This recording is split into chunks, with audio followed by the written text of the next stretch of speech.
primeros dos versículos y ahí vamos a estar estudiando el día de hoy. Dice: Pablo y Timoteo, siervos de Jesucristo, a todos los santos en Cristo Jesús, que están en Filipos, con los obispos y diáconos, gracia y paz a vosotros, de Dios nuestro Padre y del Señor Jesucristo.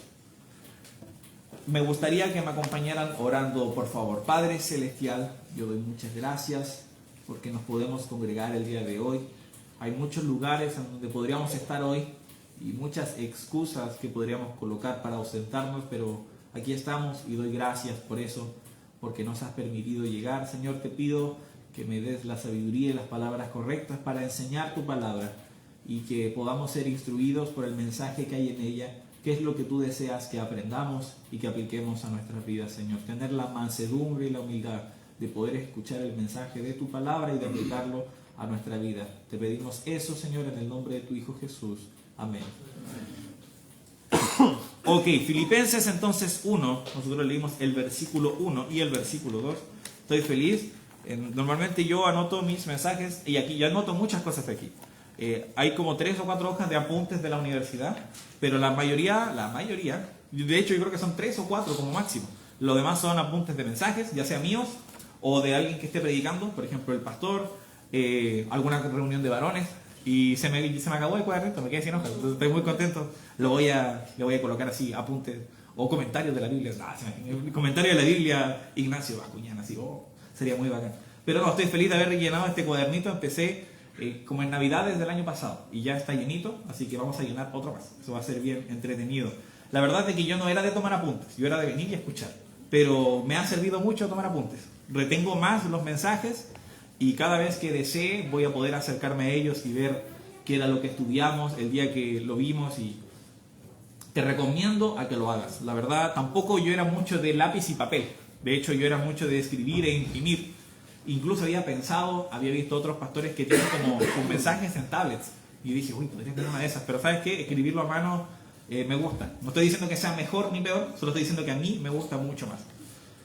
Y bueno, me salí el tema, nada que ver. En Filipenses capítulo 1, nosotros encontramos obviamente la salutación, el inicio de la carta. La carta de Filipenses es una carta que fue enviada por Pablo. En este caso nosotros vemos que fue Pablo y Timoteo hacia la iglesia en Filipos.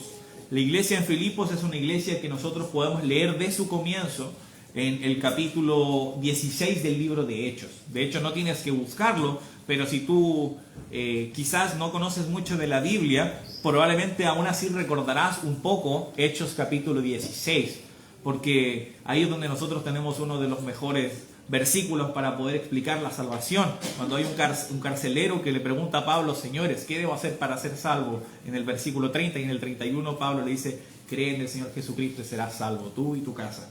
Entonces la salvación está en medio, solamente por medio de Jesús.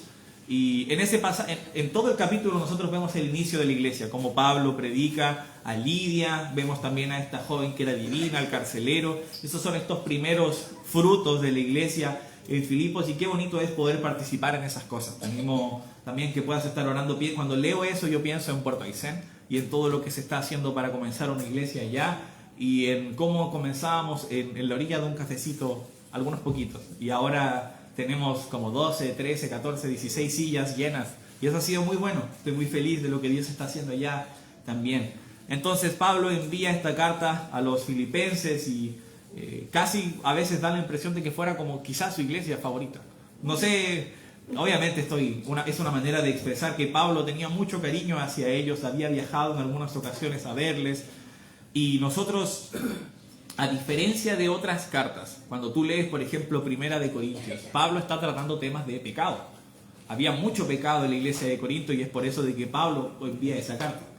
Quizás has visto memes, como diría las iglesias de hoy en día, si Pablo siguiera vivo, y como la carta a los chilenos, así, sería complicado, sería difícil, la carta a los coyequinos. Pero esta carta, o también si lo comparamos con la carta de Gálatas, donde Pablo atacaba problemas de doctrina, donde personas estaban agregando cosas a la salvación. No, tú tienes que creer en Jesús y circuncidarte o hacer otras cosas relacionadas con la ley si eres un gentil para poder ser salvo. Y Pablo dice, nada que ver. Pero la carta de Filipenses es diferente. Es como una carta mucho más tranquilas, mucho más amables, como casi un agradecimiento. Uno de los sucesos que se relata en la carta es cómo la iglesia de Filipos, aún en necesidad, ayudó a Pablo y a Epafrodito con una ofrenda generosa, y Pablo les está felicitando por eso y les está animando. Para mí esta carta es casi como una palmada en la espalda, como una exhortación a seguir haciéndolo bien y una actualización del estado, cómo estaba Pablo, cómo estaba Epafrodito, cómo estaba Timoteo. Pablo escribió esta carta encarcelado en Roma, y el tema principal, hay muchos temas que se ven en el libro de Filipenses y que vamos a estudiar. Se ve el contentamiento, se ve el gozo, pero yo creo que el principal lo encontramos en el versículo 21, que dice: porque para mí el vivir es Cristo y el morir es ganancia. Y es básicamente el lema del libro, y todo lo podemos enfocar en eso, en que para él, para Pablo, todas las cosas terrenales y las cosas que a nosotros nos podrían preocupar no le eran importantes, sino lo importante para él era poder servir a Dios y poder hacer lo que Jesús le había encomendado, poder entregar una vida a él de servicio. Eso era para Pablo lo que realmente valía la pena y lo que tenía mérito. Y esta carta comienza, como leímos en el versículo 1, presentándose Pablo y Timoteo. Muchos piensan de que posiblemente Pablo haya tenido algún problema a los ojos, lo que hace de que en muchas ocasiones él no sea el que escriba, sino que o se cita a alguien que estaba escribiendo. Muy posiblemente Timoteo era el que escribió aquí. Pero quiero que noten lo que se menciona en el primer versículo. Dice: siervos de Jesucristo. Normalmente algunas de las cartas de Pablo comenzaban de otra manera. Comenzaban como Pablo, apóstol del Señor Jesucristo. Pablo, apóstol o llamado a ser apóstol. Entonces, tiene bastante sentido que comience así, porque las otras cartas que Pablo hacía tenían muchas veces un sentido de reprensión. Es decir, él veía las atrocidades y cómo, por ejemplo, la iglesia de Corinto toleraba el pecado en la iglesia, y comenzaba la carta diciendo que era un apóstol porque lo que venía era algo serio. Les iba a reprender de muchas cosas que estaban haciendo mal. Pero esta carta comienza un poco diferente y dice: siervos de Jesucristo. Y llama la atención de que utiliza la palabra siervo. El mensaje del día de hoy lo titulé como siervos de Jesucristo. Ese va a ser el título, y me gusta mucho ese título que nosotros debemos tener, cómo nosotros nos consideramos. Cuando tú has creído en Jesús, la Biblia enseña que ocurren muchos cambios en la persona. Por ejemplo, la Biblia enseña que ha pasado de muerte a vida. Dice que éramos esclavos del pecado y ahora somos libres. Y hay muchas cosas, pero quizás si tuvieras que describirte, buscarías alguna palabra bíblica y podrías pensar en varias. Podrías pensar: ahora soy un hijo de Dios, ahora soy un santo. Pero quizás muchas veces nosotros no pensamos de que si la primera palabra que se nos ocurre no es necesariamente siervo, porque no es la palabra más bonita para describirnos, ni la más agradable. La palabra o el ser un siervo de alguien, o ser el servidor. La palabra siervo que nosotros vemos aquí es la palabra en el griego doulos, que significa literalmente esclavo. Esa es la palabra que aquí estaba utilizando Pablo, y es la que nosotros, por ejemplo, podemos ver en Gálatas 3:28, donde dice que ya no hay esclavo ni libre. Esa es la palabra que se está utilizando aquí. Y es una palabra interesante. Como te menciono, no es el término que quizás tú y yo preferiríamos usar. No es el término más bonito. A veces está cargado con como con cierta negatividad de: no, ¿siervo yo de quién? De nadie. O sea, yo amo a Dios y yo hago muchas cosas, pero yo no soy siervo de Dios, o yo no quiero ser siervo de Dios. Acompáñame brevemente a Primera de Corintios. Primera de Corintios, nos vamos a mover por algunos versículos esta tarde. Primera de Corintios capítulo 7.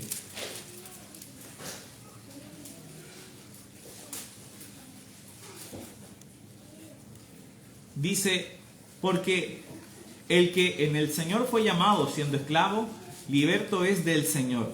Asimismo, el que fue llamado siendo libre, esclavo es de Cristo. Entonces, sucedía, y tú quizás lo sabrás por la historia, de que en la época en la que fueron escritas estas cartas, la esclavitud todavía seguía siendo un tema, seguía existiendo. y muy posiblemente había dudas de qué pasaba si yo que tengo personas a mi cargo y ellos también se vuelven salvos, qué es lo que sucede. La verdad es de que aquí nosotros encontramos una dualidad bien interesante. El versículo 22 de 1 Corintios 7 nos muestra algo, que si una persona es esclavo en esta tierra, pero ha creído en Jesús, es libre espiritualmente. Y si tú eres alguien salvo y eres libre en esta tierra, eso también significa que tú eres un esclavo de Cristo. Estas dos cosas pueden coexistir a la vez. Cuando nosotros creemos en Jesús, es decir, nosotros entendemos primero, yo soy una persona que ha pecado, que ha ofendido a Dios, Dios es santo y Él no puede permitir el pecado y Él es justo, Él tiene que juzgar el pecado. Él no puede simplemente decir que todos vayan al cielo. No sería justo. Las personas tienen que pagar por sus acciones, pero eso también te incluye a ti. Entonces, ¿qué es lo que decidió hacer Dios? Dios, por amor al mundo, decidió enviar a Jesús, quien no cometió ningún pecado y murió por nosotros, y al tercer día resucitó. Y ahora Él ofrece ese regalo a todo el mundo para que cualquiera que tiene confianza en ese regalo pueda tener vida eterna. Y nos libera del pecado, pero a veces nosotros malentendemos esta liberación como una especie de excusa para pecar. Como que ahora yo tengo un pase libre de pecado y eso quiere decir que puedo hacer lo que yo quiera. No, eso no es a lo que se estaba refiriendo con libertad. Nosotros hemos sido liberados de las garras del pecado, por lo que no vamos a volver a morir. La consecuencia del pecado era la muerte, y no una muerte física solamente, sino una muerte espiritual y eterna en el infierno. Pero ahora nosotros hemos sido liberados de ese castigo y hemos pasado a ser hijos, herederos, coherederos con Cristo. Entonces pensar en eso es algo bueno, pero no quiere decir que nosotros debemos hacer lo que se nos dé la gana, sino que ahora Dios desea que le sirvamos a Cristo. Algo que notamos en varias partes es de que a Pablo le agradaba mencionar que era un siervo.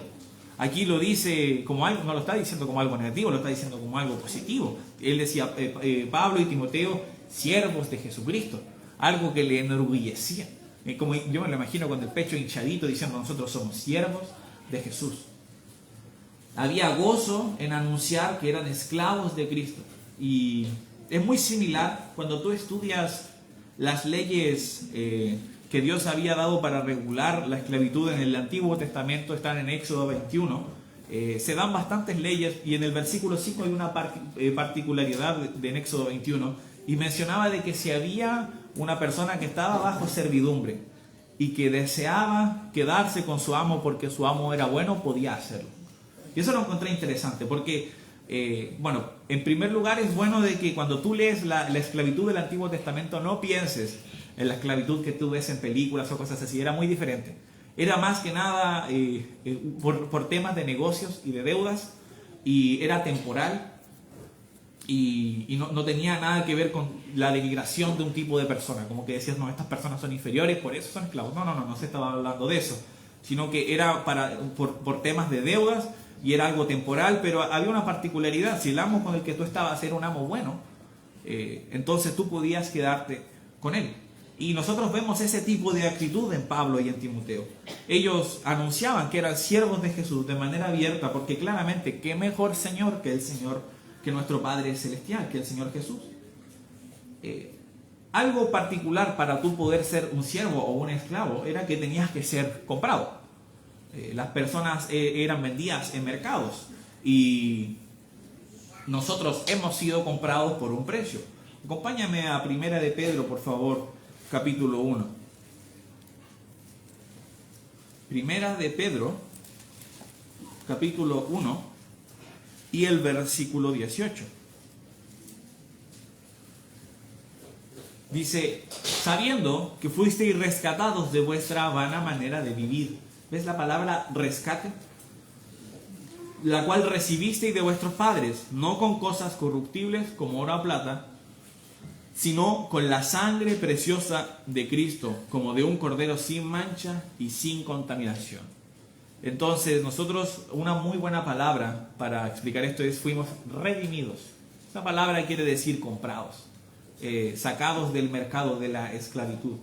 Y debes pensar en la salvación así. La salvación no es que tú te compraste un lugar en el cielo. No, no, no. Es de que Jesús pagó tu lugar con su sangre en la cruz.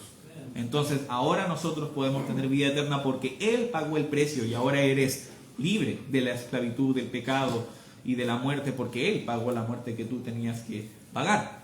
Entonces Él nos compró de la esclavitud y el nuevo creyente ahora experimenta una libertad genuina. Que tú seas esclavo de Cristo no quiere decir que no eres libre, todo lo contrario. Nadie es más libre que una persona que ha decidido creer en Jesús y ha sido libertado del pecado. Acompáñame a leer un versículo brevemente en Juan capítulo 8, por favor. Vamos a leer el versículo 36. En Juan 8, el versículo 36.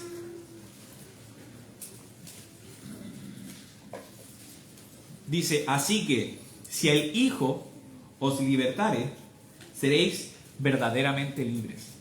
Entonces, está hablando este versículo y nos dice que nosotros podemos ser verdaderamente libres si somos libertados, por el Hijo.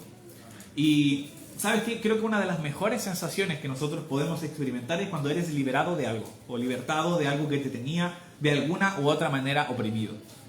Por ejemplo, una libertad laboral. Una persona que a lo mejor tenía un horario que era tan exigente, tan demandante, y ahora tiene un trabajo que le permite pasar tiempo con su familia, le permite descansar, tener tiempos de recreación. Eso es como un peso que sale de sus hombros.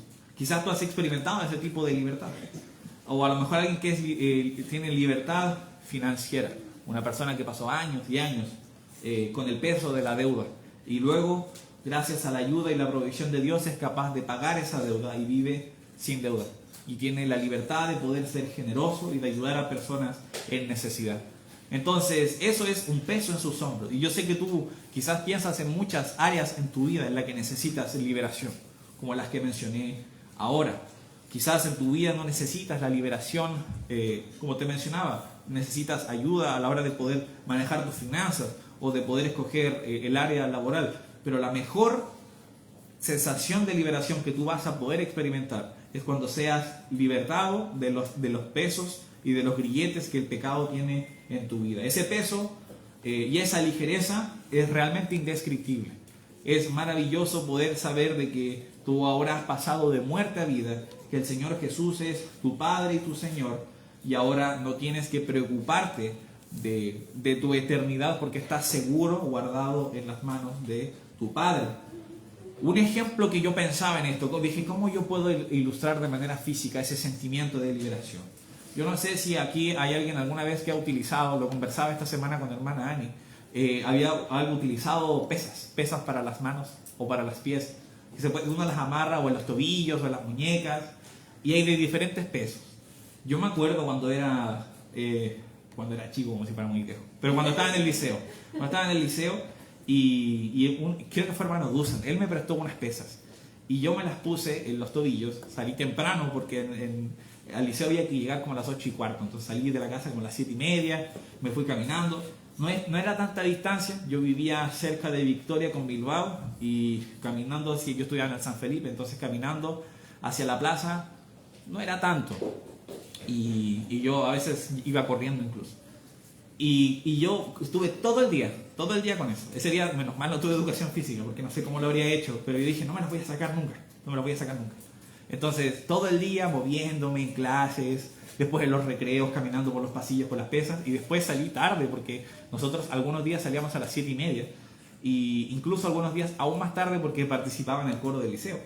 Y yo salí de clases, yo creo que la hora en la que salí probablemente era las 6:10 de la tarde, y subí a la casa caminando.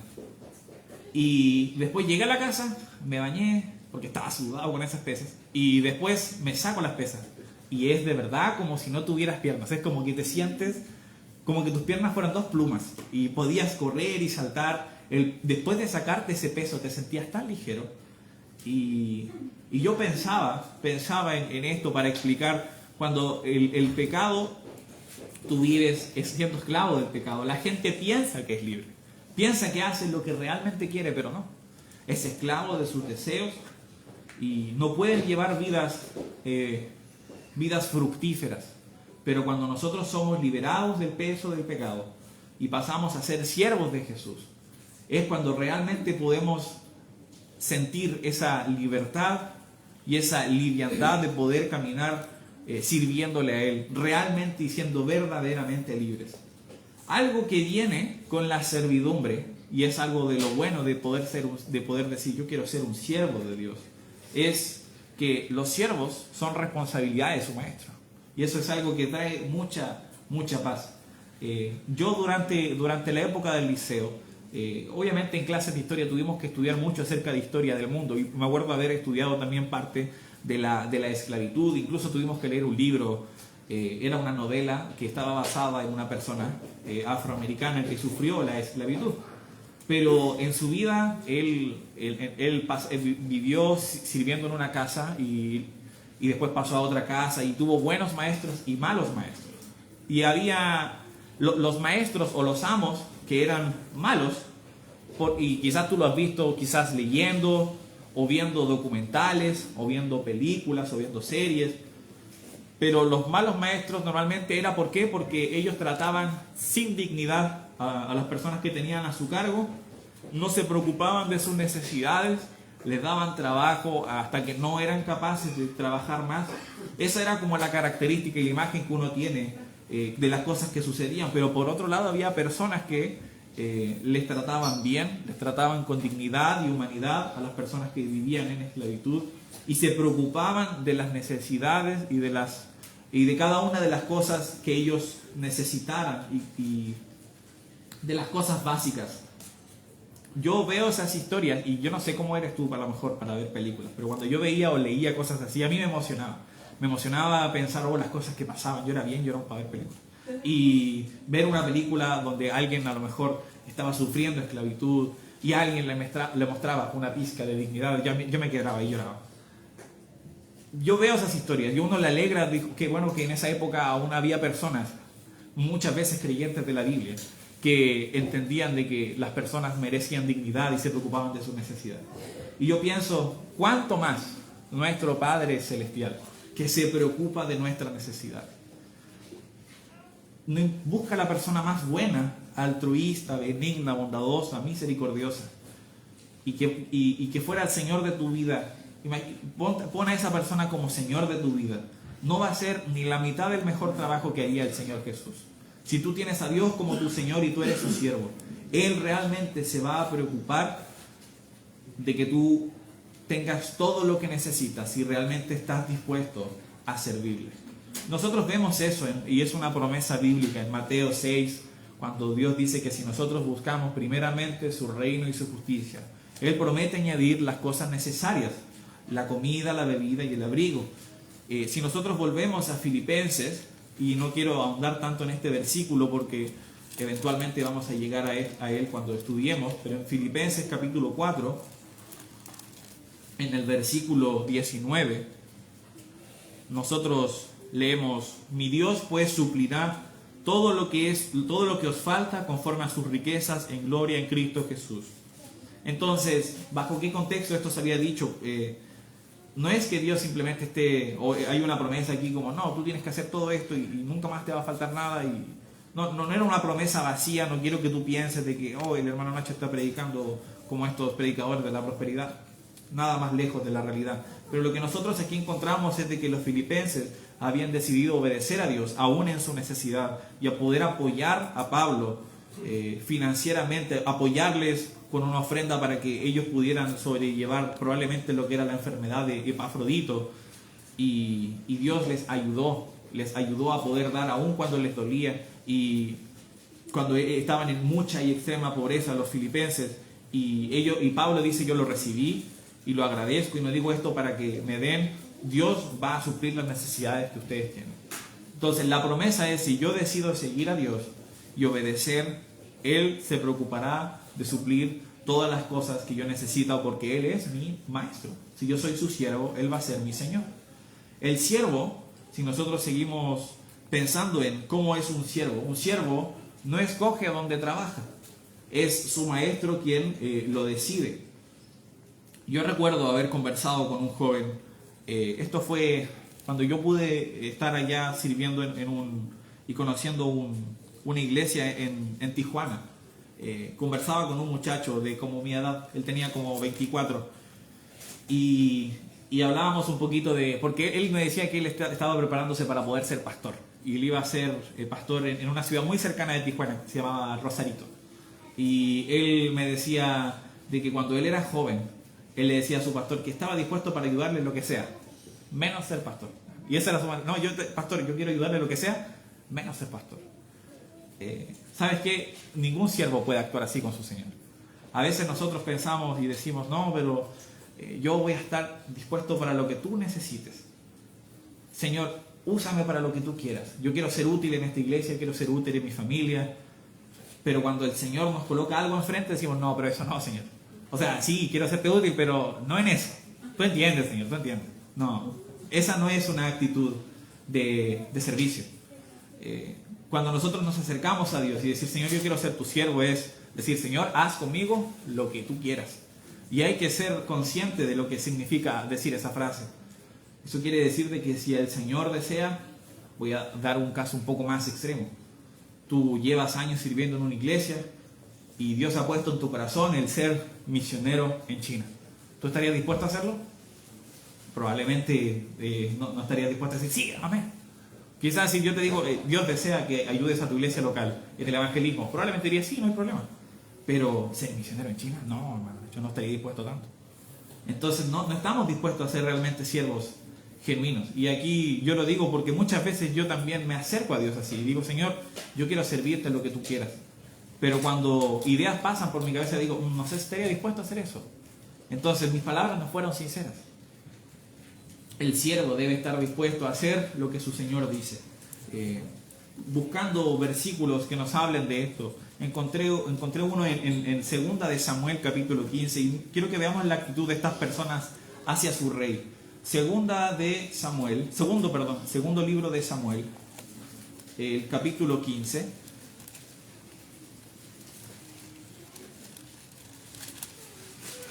Y vamos a leer en el versículo 15. Segundo de Samuel, capítulo 15 y el versículo 15. Dice, y los siervos del rey dijeron al rey, he aquí, tus siervos están listos a todo lo que nuestro señor el rey decida. Qué buena actitud, ¿no? De un siervo, poder decir a su señor, Señor, yo voy a hacer lo que tú me digas. Nuestro Señor es el Señor Jesús. Nuestro Señor es un Señor paciente, misericordioso, y Él entiende que nuestras capacidades y muchas veces nuestra propia mente batalla con el poder confiar en Él y hacer lo que Él decide. Pero no podemos ser realmente útiles si no estamos dispuestos a ser utilizados. No hay peor herramienta que la herramienta que no se deja ser utilizada. Es inútil. De hecho, nosotros vemos la dualidad de la provisión y la dirección de Dios en muchas partes de la Biblia, van de la mano. Por ejemplo, en el Salmo 23 nosotros vemos, el Señor es mi pastor, vemos el señorío de Dios, nada me faltará, su provisión y su cuidado. Si nosotros seguimos leyendo, más adelante dice, me guiará por delicados pastos. Nosotros vemos que Él guía. Entonces vemos dirección, provisión y señorío juntos. Pero yo no puedo desear, por ejemplo, la provisión y la seguridad que hay en ser un siervo del Señor sin el compromiso que requiere estar dispuesto a hacer y a cumplir todo lo que Él me diga. El Señor no solo se preocupa de designarte el trabajo que tú necesitas o que quiere que tú hagas, sino que se preocupa de otorgarte las herramientas necesarias para que lo utilices. Para que lo realices, perdón. Acompáñame por favor a Efesios capítulo 6.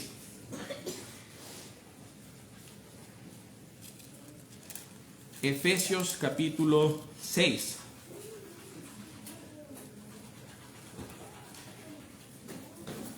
Dice el versículo 10 y el versículo 11, dice, por lo demás, hermanos míos, fortaleceos en el Señor y en el poder de su fuerza. Vestíos toda la armadura de Dios, para que podáis estar firmes contra las acechanzas del diablo. Cuando uno lee la Biblia, uno encuentra que el cristiano tiene estos tres enemigos, quizás los has escuchado: el mundo, la carne y el diablo. Y sería cruel si un maestro dejara a su siervo sin preparación, a la deriva y descuidado para todos los peligros que sabía que se le iban a enfrentar por la tarea que le dio. Pero Dios no es así. Dios no solo sabe para lo que nosotros podríamos ser útiles, sino que Él también sabe las cosas que necesitamos para poder obedecerle. Y Él se preocupa de otorgárnosla para que nosotros podamos ser útiles en sus propósitos. El versículo 13 del mismo capítulo, Efesios 6:13, dice: por tanto, tomad toda la armadura de Dios para que podáis resistir el día malo y, habiendo acabado todo, estar firmes. Nosotros como siervos entonces debemos, entendiendo quién es nuestro Señor, lo bueno que es, como Él se preocupa por nuestras necesidades, como Él ya tiene para nosotros preparado cosas que nosotros podemos hacer, y como Él también se preocupa de equiparnos para poder realizar su voluntad, es cuando nosotros debemos decidir: ¿deseo ser su siervo o no? En primer lugar, nuevamente, la salvación. Debes preguntarte: ¿soy su hijo o no soy su hijo? ¿Tengo seguridad de la vida eterna? O la verdad, si es que hoy en día, si es que hoy en la noche me pasara algo, me da un paro al corazón y muero y estoy enfrente de Dios, no sé si pasaré la eternidad con Él. La verdad es de que tienes que preguntarte si has tomado la decisión de creer en Jesús como tu Salvador, si has creído en su muerte, sepultura y resurrección como un sacrificio para pagar tus pecados. Si has puesto tu confianza en eso, entonces no debes dudar. Tú ya has creído en Jesús y tienes vida eterna. Ahora la pregunta es: ¿estás dispuesto a ser un siervo? Y todo lo que eso implica, ¿estás dispuesto a decir: heme aquí, envíame a mí? ¿O vas a luchar con la idea? Si nosotros me acompañas brevemente al libro de Filipenses nuevamente.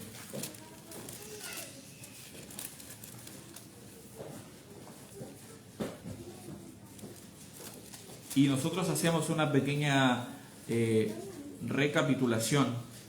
Dice en el versículo 1: a todos los santos en Cristo Jesús que están en Filipos, con los obispos y diáconos.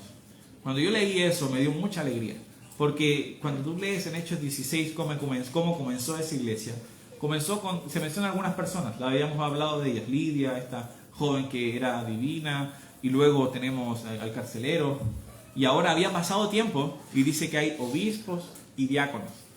Si tú has estudiado de la Biblia, sabrás de que la palabra obispo es una de las tres palabras que hay en la Biblia para referirse a uno de los trabajos o de las labores o de los cargos que hay en una iglesia, que es el pastorado.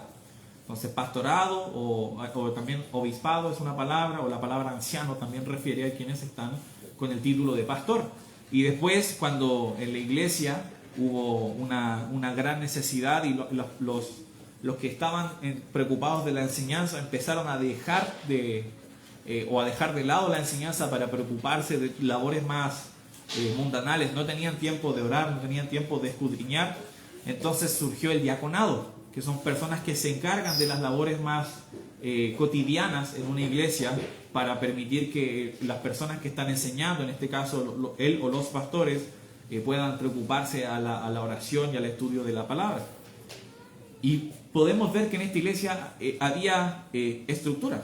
Entonces, esta carta no solo iba dirigida a las personas de la iglesia en Filipos, sino que iba dirigida a una iglesia ya consolidada, con obispos, con diáconos.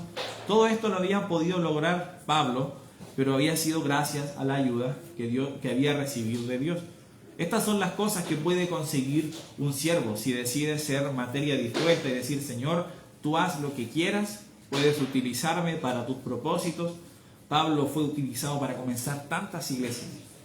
No sé qué sería del cristianismo sin Pablo y todo lo que él no solo escribió, sino también viajó, y las persecuciones y dificultades que enfrentó. Pero él fue capaz de ser un siervo, de entender que Dios le quería utilizar para un propósito, y él cumplió ese propósito. Imagínate cuántas personas aquí hay que podrían ser un Pablo así, que deciden voy a ser un siervo para Dios y empiezan iglesias en toda la región de Aysén. Y después de esas iglesias que comenzaron, salen otras personas que empiezan a ir hacia Argentina y luego tenemos una Patagonia completa rodeada de iglesias que creen en el Evangelio porque hay personas que están dispuestas a ser siervos. Pero si nosotros somos, se podría decir, consentidos, o no estamos dispuestos a decir, Señor, utilízame para lo que tú quieras, entonces estamos privando a Dios de lograr grandes cosas por medio de nosotros.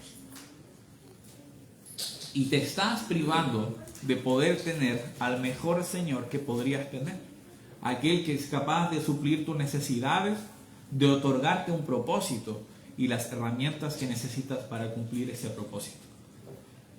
Este mensaje no es para que aquí todos los varones se vuelvan pastores y todas las mujeres esposas de pastor, pero es para que nosotros nos podamos examinar y decir, ¿realmente estoy siendo un siervo o simplemente estoy, como había escuchado en varias ocasiones, calentando la silla? ¿Entiendes a lo que me refiero? Que sí, he tomado la decisión de creer en Jesús, pero la verdad es de que no estoy dispuesto a servir a Dios, sino simplemente vengo los domingos y escucho y me gusta mucho la enseñanza. Jesús no nos salvó solamente para eso. Él desea de que nosotros podamos estar predicando el Evangelio por medio de la locura de la predicación. Y Él necesita personas que estén dispuestas a servirle como la palabra siervo necesita, como un esclavo. Alguien que no cuestiona a su Señor, sino que está dispuesto a seguirle hasta el fin del mundo. Les pido que me acompañen orando, por favor, y con eso vamos a terminar.